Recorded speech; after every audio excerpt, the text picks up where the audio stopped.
Hello everyone and welcome back to my Bold and Beautiful 29 YouTube channel. I hope you guys are having a wonderful day. Before we start, please hit the subscribe button and give this video a thumbs up. Steffi and Hope will officially make peace while Carter sizzles with Daphne. Now that Carter has eavesdropped Hope's plea for a future with Liam, he's dealing with some pain and resentment. Carter put a lot on the line for Hope with all that preemption drama, but he feels like he has nothing to show for it. That's why Carter just vented to Daphne and made it clear that she was right about Hope.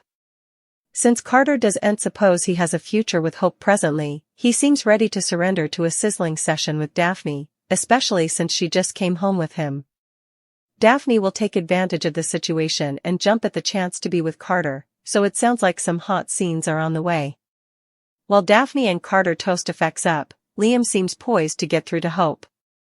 In the end, Hope may decide she's ready to try reuniting with Carter, but she'll have commodity differently to take care of first. After Liam expresses his desire to see Hope and Steffi make peace, he'll turn to Finn for help making sure that happens. Still, he'll want Finn to promise he'll bring Steffi and Hope together, if Liam can't negotiate it in the time he has left alive. Still, Liam's terminal condition has formerly put Hope and Steffi on a peaceful road. Steffi and Hope will meet up, so that'll lead to them talking effects out. Hope and Steffi will settle on an armistice, so this will pave the way for Hope to return to Forrester Creations and presumably renew her line as well. Steffi's decision to let Hope make a Forrester comeback will stir up some questions once everyone gets updates on this big news. Ridge and Brooke will be especially suspicious, so stay tuned to see their responses. Daphne going for it with Carter, but will he go for it with her? Poor Carter thinks he's been a fool. He was so sure that Hope was the bone for him. She indeed told him that he was her son and she just demanded some time and space. When Carter went to Brooke's house to talk to Hope again, he no way anticipated to hear her telling Liam that she didn't want Carter and only wanted to be with Liam. Now, Carter has Daphne in his apartment, and she's ready and willing to make all of his pain go down.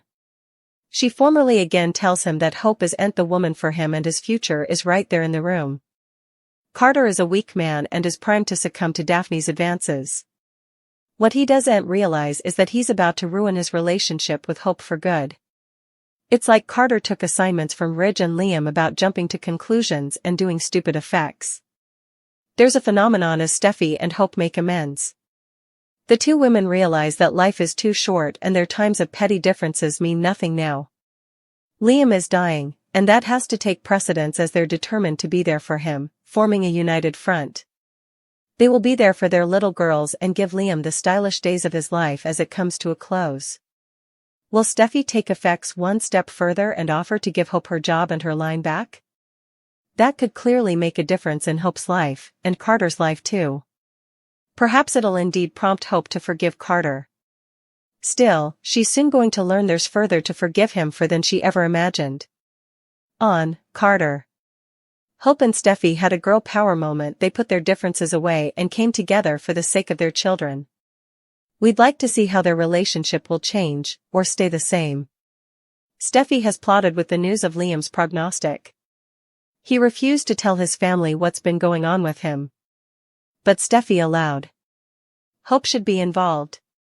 When Liam got lingo tied around Hope, Steffi took matters into her own hands. She told Hope, despite Liam's wishes. Steffi knew that she was the last person Hope wanted to see, but this was too important to keep to herself. Hope was thankful to Steffi for participating this news with her. The two hugged and latterly locked hands as they swore they would stop feuding for the sake of their children.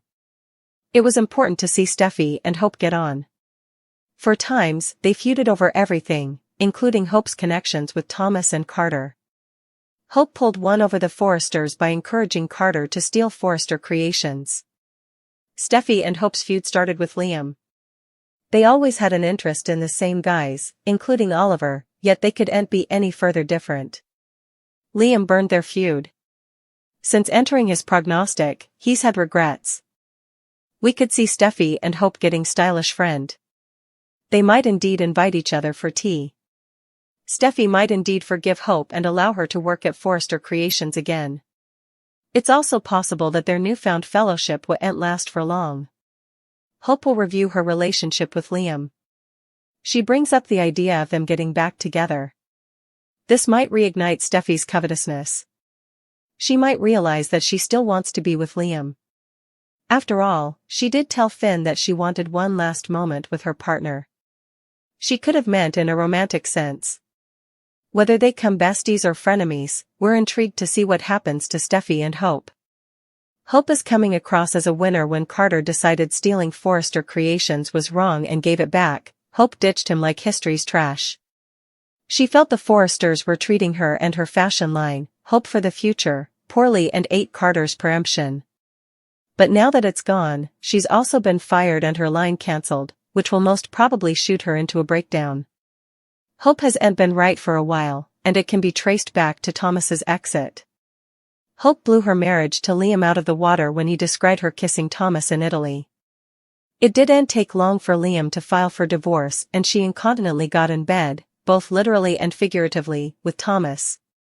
But when she refused to accept his offer a couple of times over, he gave up and moved to Europe. After that, as she plotted to keep Hope for the unborn detergent so Steffi wouldn't cancel it, she started to grow near to Carter. As the successor of Forrester Creations, he'd a vision to turn the company into a worldwide luxury brand, and he saw how Hope was underappreciated by the Forresters, who had fired her. With Hope's influence, Carter surreptitiously stole the company and began running effects his way with her by his side. So, it was clear that she was only using him after she ditched him when he desisted to be useful to her. This has made her rather unlikable, and her formerly brightly glowing spark has lowered. She's come a shell of her former tone with no purpose and no bone to do her bidding. She could have had everything with Thomas, who basically promised her the world. Hope was better when she was with him but is now angry and bitter at the world. She's got to find her own way now and define herself without a man before she can indeed suppose of getting into another relationship. Let's break it down. Sheila has done just about everything. She scarified 2 metropolises, faked more deaths than we can count, and reinvented herself more times than a cat with 9 lives. Her resume includes hijacking, firing, manipulation, and cerebral warfare. The woman is virtually a villain institution. And yet, then comes Luna. She's youthful, beautiful, and formerly mounting up a body count. 2 men dead. Bone bill wrapped around her cutlet. Manipulating power players while wearing a halo of innocence. However, she's formerly long hauls ahead, if we're measuring ill by covert. Sheila no way bothered to pretend to be good. Luna? She's playing both sides of the chessboard. Sheila claims she's changed. She's talking peace, remission, and family feasts. But if Luna continues this upward curl of destruction, Sheila might have to step in just to decelerate her down. Imagine that, Sheila being the voice of reason. However, what is? If that's not a sign of the end times. We are torn. Some suppose Luna's just Ms. New. Others are ready to cap her the coming queen of chaos. But whether she's purposely following in her grandmother's steps or blazing her own unlawful trail, one thing's certain, Luna isn't just a chip off the old block. She might be the whole stranding ball. So, this is why she's been creeping up on him this entire time. It all makes sense now that Taylor has been stalking Ridge for times now. Indeed, though Ridge has easily picked Taylor to be his lady of the moment, it took a long time for her to get where she's right now. But that's only because she spent a lot of time stalking the man, and indeed when he was in a relationship with Brooke. Indeed, when Taylor didn't have him, she desperately wanted him all to herself. Why is this not further of a discussion? Or has it been? She's easily obsessed with Ridge and has been for decades. I suppose she's mentally deranged, and it's not about that stupid broken heart pattern plot. Brooke is inversely pathetic. Doesn't matter that Ridge is shacked up with Taylor. She's still saying please come home. Both women are gross. Enough formerly. Who cares about Taylor, Ridge, or Brooke? This decades-old plot is boring enough. Who cares at this point? The Pens need to bring on new live interests for these 3 disasters formerly. Or more yet, have an earthquake plot, and the 3 of them get smelled down into the earth, and are no way seen again. I see Taylor as a third wheel who butts into Ridge and Brooke's life and always has from the morning. Why they're now having Ridge act like such a haul and run to Taylor now makes no sense to me. I'm assuming if Ridge and Brooke had married after Thomas's manipulations, he would have walked down so fluently.